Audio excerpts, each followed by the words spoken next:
Welcome, Amy Connell, to the Positively Joy podcast. It's so good to see your face, and I see your face often because we know each other, and you have helped me. And we're going to talk a little bit today about how you've helped me and how you can help other people. But anyway, hello, good to see you.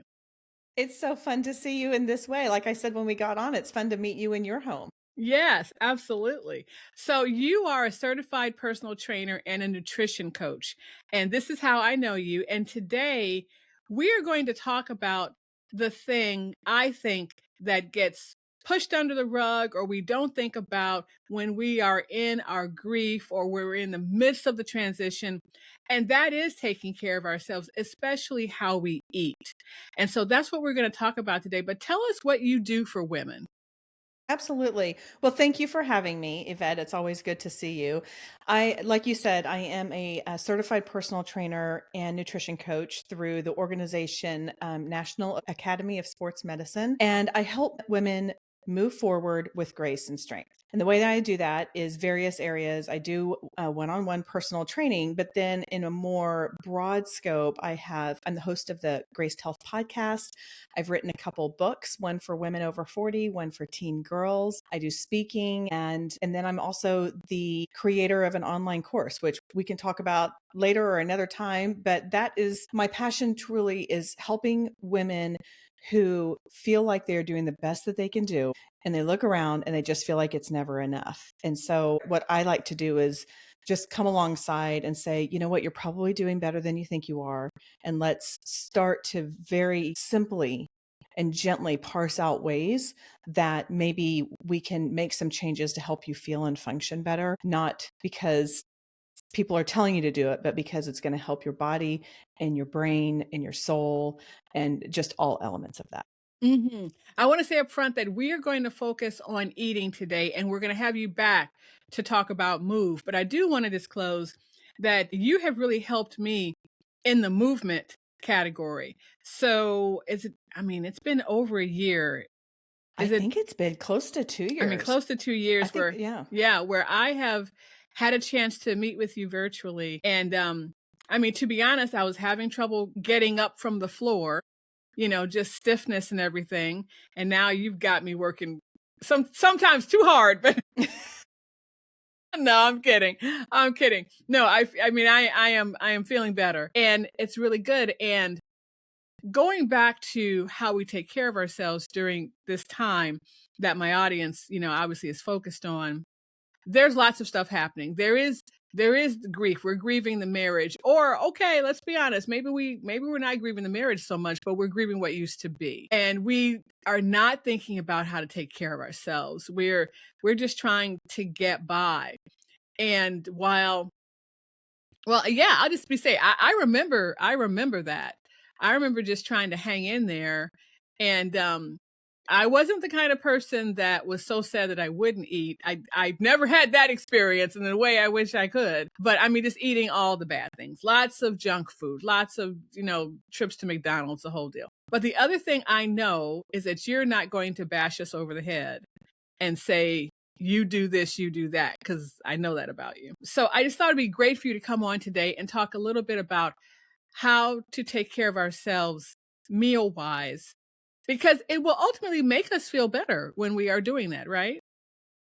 It will. It will when we do it with gentleness and with grace. And I'm so glad you said you're not going to come in here and bash us over the head, because that is the last thing I want anyone to do. I have seen so many of my friends walk through divorce, and it is crushing to so many elements or so many areas of their life. And so the last thing that I want anyone hearing is to think is I'm going to come in here and say, you need to do A, B, C, and D. However, if we can do a few small things, and that's going to be different for everyone, it may set us up so that we can feel better. Yvette, you talked about, first of all, I have not ever been the person who has said, oh, I'm so sad I couldn't eat. There's not a time there's never a time that I am so fill in the blank, I don't eat. So I enjoy that.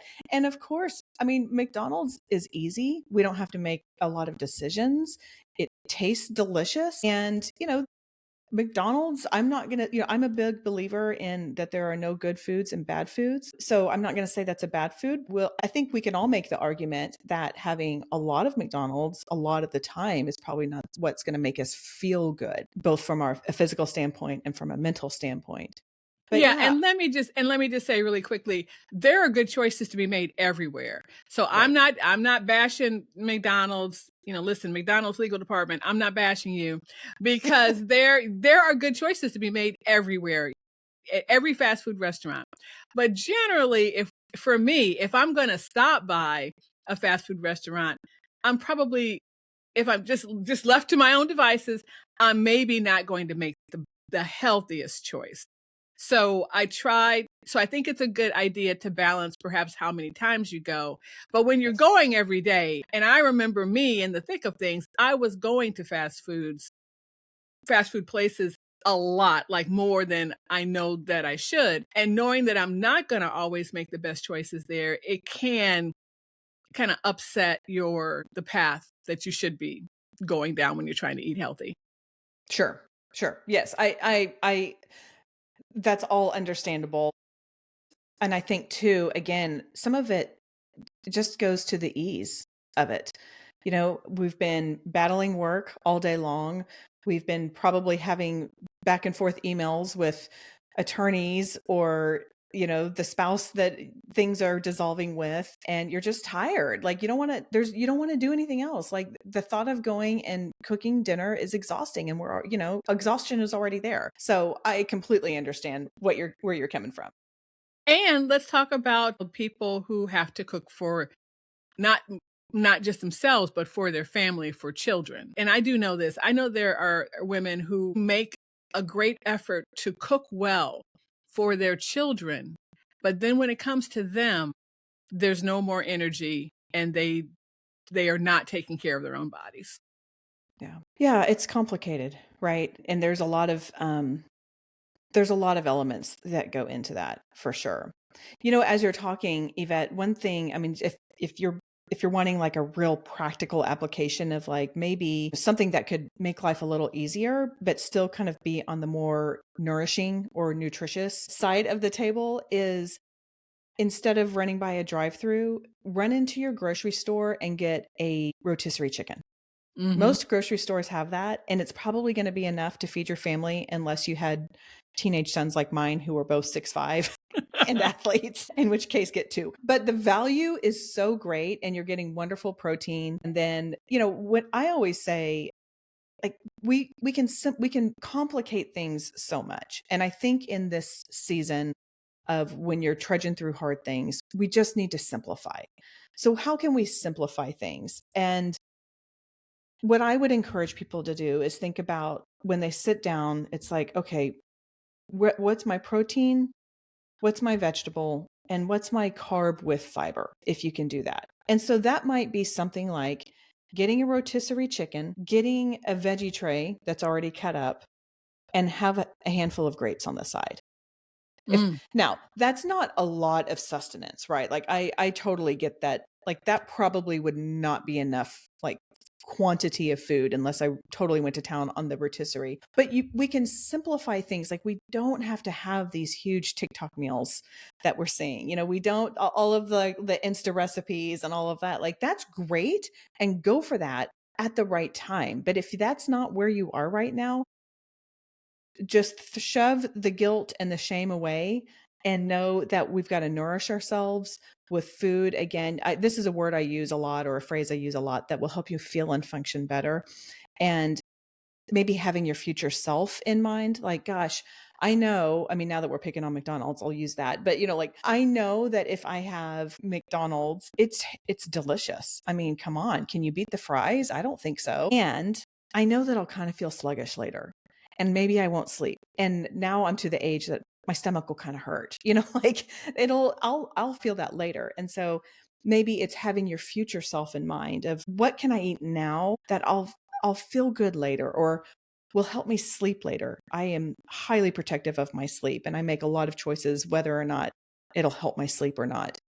And so just kind of thinking ahead, and maybe that would give that bump of, okay, the kids are taken care of, and now I'm going to go lock myself in the pantry and eat whatever I want. Maybe that would give us a little bit of incentive to choose something in addition to whatever it is that you're wanting, right? Like, we don't have to have an either or. Sometimes it can be a both and throwing in a handful of grapes or carrots or something in addition, just to add some variety. And so 2 things. So maybe it is okay. I've done this before. I knew I had some protein at the house, but I was just jonesing for some curly fries.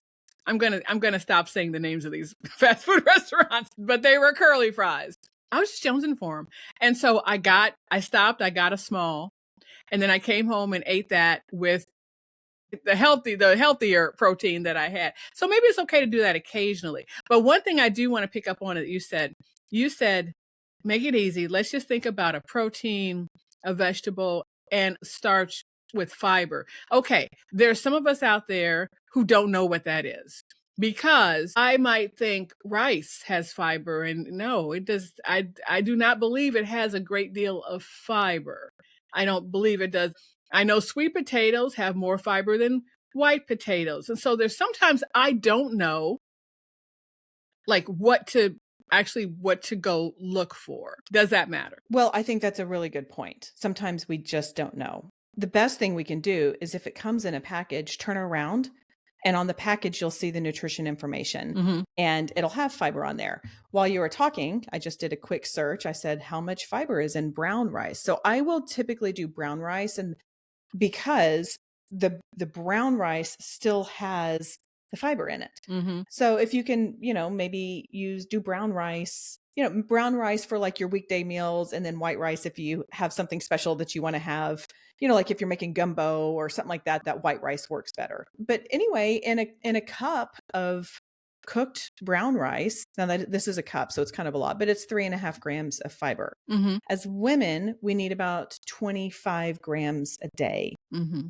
So you're getting a little bit in there. But if it's coming from a package, and if it's coming from anywhere on the inside of the aisle, like beans are another example of a super high fiber carb that has a lot of fiber in it, just turn around and look at the package. If it came from the ground, if it came from something that God gave us, then to me, it's a go.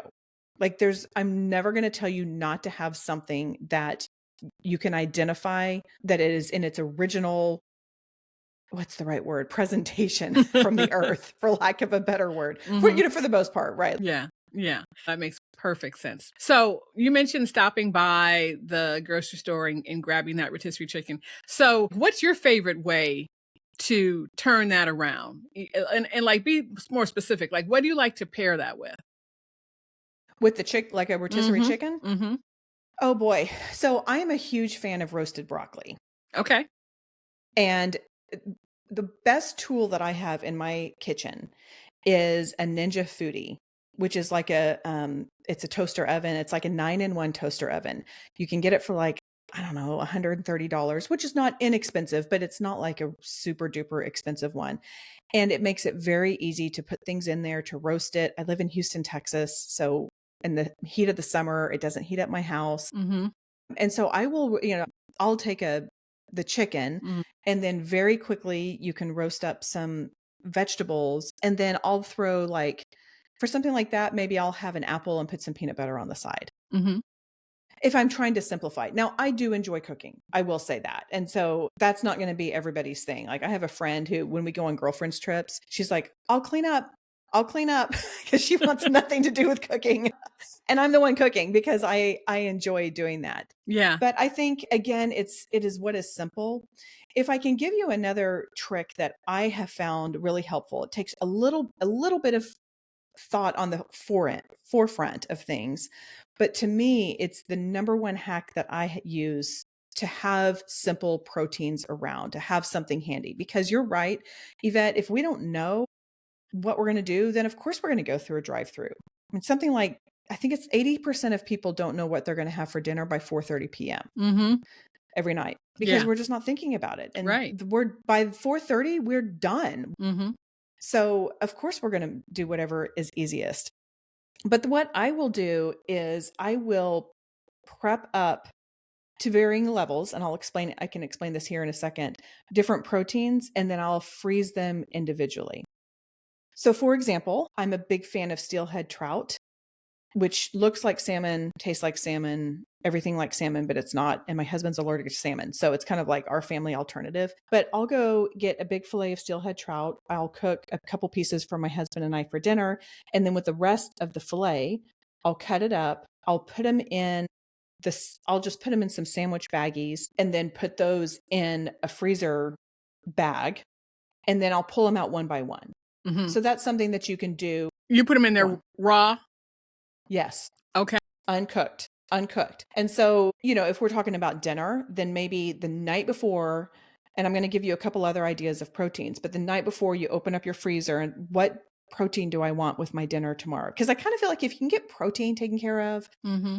and I'm not one of these people who thinks you need to have 200 grams of protein a day. Okay. I mean, I definitely think that it's wonderful and helpful, especially in perimenopausal women like myself and beyond, but we don't need to go bananas about this. But if you can get your protein taken care of, it's a lot easier than to add on some produce. But anyway, you open up your freezer, and I'll give you some other ideas here in a second. But it's like, okay, what do I want for dinner tomorrow night?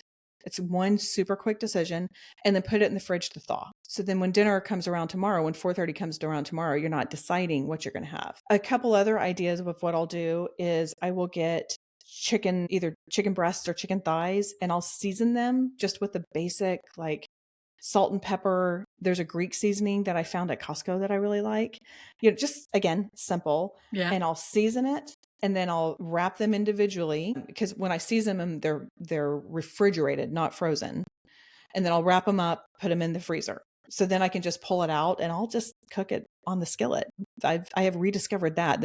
And it's really good. It's really tasty. I'll make various forms of meatballs. I have some, they're called like chicken zucchini poppers or something, which sound really weird, but it's basically like chicken meatballs with shredded zucchini and cilantro. Let's see, what else will I do? I'll make turkey burgers and freeze those individually. You can make regular meatballs and freeze those. And so you're just pulling out a few. So if it's just you, or if you have the kids that night, rather than saying like, here's an entire casserole that I made and that needs to be on a night that I have the kids, or it needs to be on a night where there's going to be enough people to do it. So it just is a little more flexible than having an entire meal. Yeah. And then you decide, okay, what do I want to have for dinner tonight? I want the chicken, and then you thaw that out, and then you add, you can add a little something with it. Yeah. Obviously. So I remember watching this documentary called, and I'm probably going to get the name wrong, Salt, Fat, Acid, Heat. And through that, I learned why things taste so good. My husband, who actually cooks for a living, but that means when he comes home, he doesn't want to cook anymore. So I will cook for, sometimes for both of us, but a lot of times for myself when I'm trying to eat a little better. And I'll give him a taste now, and I'll say, okay, so what's missing? And he's like, salt and fat. And obviously I'm trying to avoid those things, right? So having said that, I already said that occasionally it's probably okay for you to stop by the drive-thru and get something, because I think we do that because they know how to get that ratio right of the salt, fat, acid, heat, right? To a degree where it just tastes so good, it makes us feel better. Now, have you thought about if we're having a difficult day, and it can be work, it could be dealing with perhaps the co-parenting, or you're still in the middle of things and maybe you had to talk to the attorney, whatever it is, you're just having a bad day, but you've already had your 1 or 2 days, so you've been cheating a little bit. Can we make ourselves feel better? And by not using overly fatty foods or overly salted food. I mean, is there a way to do that? I've tried to make food that are replacements for those things, but that never really works. Right. So have you ever thought about that? And I full disclosure, I did not tell you I was going to ask you this, but it just kind of came to me, and I just wonder, if we want to make ourselves feel better, how can we do that, but not using the drive-through trick that we all do?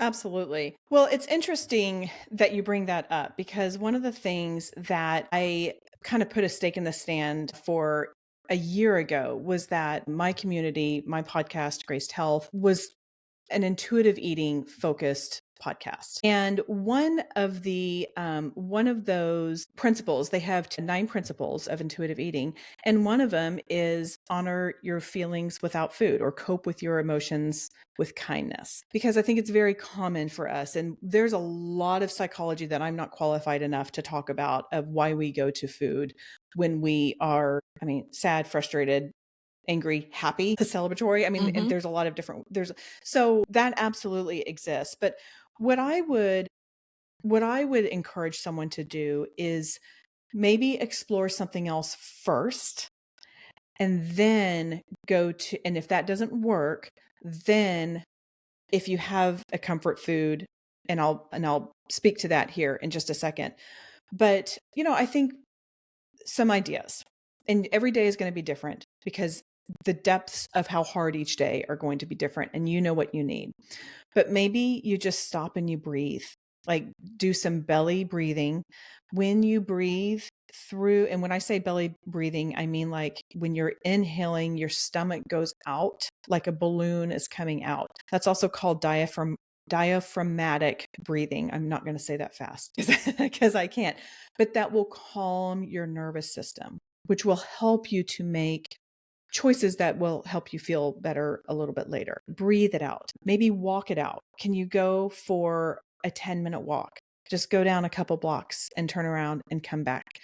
Just getting a little bit of movement can help reset and recalibrate. Also really good for the nervous system. And I don't mean you need to put on your exercise shoes. Walk down in flip-flops if it's the summer. Make it simple, right? We need simple, easily accessible things to do. Maybe if you're a journaler, maybe you write it out. Maybe you have a journal that's, near your pantry, and it's just a place to deposit your emotions. And so you take that out and you sit down and set a timer for 10 minutes, and you're just going to write down all of the things that you don't want to say to anyone else, except hopefully your therapist. But, little things like that. And then if you do want a comfort food, and we all have these comfort foods that we love, what I would ask you to consider is that something you can enjoy after a balanced meal? So after you have your rotisserie chicken, and, if you want your broccoli or your carrot sticks or, whatever that is, fill your body with nutrient dense foods that's going to help your body and your brain, and then enjoy the comfort food by taking out what you think is the right amount for you. And again, I'm not going to tell you what's right. You know what's right. And sit down and enjoy it, because you're going to have so much more satisfaction than the hand to mouth, mindless that we all have done. I've done it too, so there is no place for guilt and shame in here. But just kind of, if you can boss yourself around just a little bit. And I know that's so much easier said than done. I was just coaching someone recently, and she said, I get in and I just start emotional eating, and I know I need to stop, but I just don't want to. You're kind of like talking back to yourself. And so having a plan, a gentle plan in place of okay, when I get this way, what is the easiest thing that I can do? Maybe it's just going into another room and taking 3 deep breaths. And then if you're still dying for that, then okay, well, can I have a meal first and then a right-sized portion for me? Or can I take the portion and go somewhere else and sit down and eat it? Yvette, I love Lay's potato chips so much. I don't know that you know that about me, but I didn't know. I did not know that about you. And so instead of taking the family, the party bag, or just eating it straight from there, take the party bag, put it on a paper towel or a plate or whatever, however you like to eat your chips, and then put the bag up and then go eat. And there was a study I read, this was years ago, so I'm sorry I can't quote the source, but it was something to the effect of food that is further than 6 feet away from you, you are less likely to go back and get more or go get seconds or something like that. So make it a little more difficult. If you want to talk back to yourself, we all do that, but also kind of make it more difficult for yourself for those moments. And then if you have them, understand that we all have them. It's not the end of the world. And let's set yourself up for success in the future. So one thing that I that I have done, and since I got remarried, there's another person in the house who's also making choices. So I don't keep junk food in the house. Again, I have another person making choices who likes cookies, but but I don't keep potato chips, Doritos. The only time we have those in the house are after a party, and that's because we bought them for the party. I'm still snacking. So that's a good thing. However, when I don't have those things in the house, I'm jonesing for the fast food. So I know it's a balanced act. I know it is, but I think what you said is really good, because for me, it's not so much sweets, it's fried chicken. Okay. That's it, fried chicken. So if I get a rotisserie chicken, that is going to quell that for me. And yes, I am going to eat the skin, because I am. And I didn't tell you to not eat the I skin. know you didn't. But when I eat that, then I'm fine. I don't have to have the fried chicken. But that really helps me. It's the only substitute that I have actually found for a food that I know I really, really like that's not that great for me. But I even still have fried chicken occasionally. I will get some chicken tenders occasionally, and they'll be on my salad. I mostly should do grilled chicken, and I understand that, and I do. But sometimes I do that. Well, Yvette, I do that too. And I don't think that there's any, the wellness industry has lost its mind. I mean, you can't scroll Instagram without someone yelling at you with what you need to be doing and what you need to be eating and all of that. And again, if we're talking with women who are walking through divorce, we don't need anyone else with all of this just hard and fast rules. Like, we need gentle. We need grace. We need to understand that this season of of our lives is just going to be different, and you can get back into however you used to be in the future. And as far as like chicken tenders on your salad, girl, I do that too. We have a restaurant in our area, and they have an amazing Cobb salad, and I go and it comes with grilled chicken, which means I specifically say, can you put the chicken tenders on it? Because it's good, and because I love the flavor of that. Mhm. And it fills me up, and I also will try to add balance in my day. So if I'm having fried chicken with my lunch on top of my salad, well, how can I balance that out for dinner? Maybe I have something with a little less saturated fat, which is what the skin and the frying does. Maybe you can adjust things throughout your day. Not every meal has to be perfectly balanced with all the right proteins and carbs and fats. And you're right. I mean, like the salt, heat, fat, acid, that is a wonderful formula for amazing flavor in your tongue and in your mouth. And I have not watched that documentary. In fact, it's been on one of my books to read for a while. So It's so good. I can't speak to it, but I do know that is a good formula, right, for flavorful meals. But, it's just not going to be like that every single time. And Yeah. I've seen friends. I've had a friend who was going through a divorce one time, and she was on a run, and we can talk about exercise in the next episode, but she stopped by. She just needed to, she just was breaking down, crumpled on my kitchen, on my kitchen floor. And that's the world that some of your listeners are in right now. And I want to say, I'm so sorry that you are. And because of that, simplify, give yourself grace, know that you're not going to be here forever, and make those choices as best as you can. That's going to help give you the energy, give you the resilience. And then where you're not adding one more piece of like, oh my gosh, I had McDonald's again for another day. But just know that it's not going to be like this. You will get up, you will get up, you will move. And not everything has to be exactly like you think it's supposed to be right now, because your priorities are shifting at the moment. Thank you so much. Thank you so much. This is what I feel like we needed to hear. We will have you back to talk about the other piece of it, which I do think is very, very important, especially for, women of certain ages, but also for younger women too. So yes, I would love to have you back. Tell us where they can find you. And I think you said you're mostly on Facebook, and I know you have a group and books, and we'll put all that in the show notes. But what would you like to tell people about as we kind of fade out?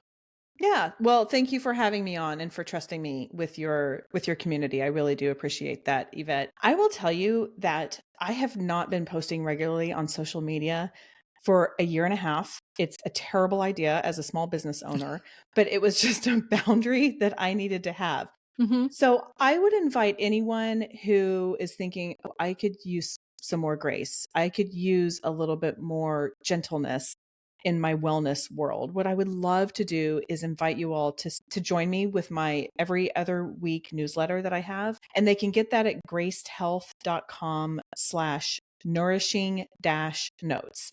And my hope and my prayer is that it is exactly that, that it is nourishing to your body, your mind, your soul. I will often give either recipes or foods that I'm digging, varying levels of health, because sometimes we just need some fudge. I will have 10 to 12-minute workout movements. I will have something that's faith-based oftentimes. And so I really, and I try and do something fun. Like we all need a little bit of a laugh, a little bit of a chuckle. And so it's just a space to nourish yourself holistically. And that's really the best way to connect with me. And then my very favorite thing is when people respond to those newsletters and, either respond to a question I have or say something. So I get all the emails. I respond to all of the emails that I get and would love to connect. Like if you want to say old school via email. And you can DM me. I am Graced Health on Instagram. Every now and then I'll go over there and check it. Just don't expect like an immediate response. Well, I do get your newsletter and it is great. And I'm, a lot of times I'm looking at newsletters for ideas on how to make, mine more engaging. And I always enjoy yours. So I would encourage everyone to go ahead and sign up for that. I'll put links to your books and we will have you back soon to talk about moving. And I just have to tell everybody, it's not scary. You don't make it scary at all. Well, thank you. Except when you think I'm doing well. You're like, okay, we're going to push this up a little bit. No, it's really been wonderful. So thank you so much. And we'll see you back soon. Absolutely. Thank you for having me.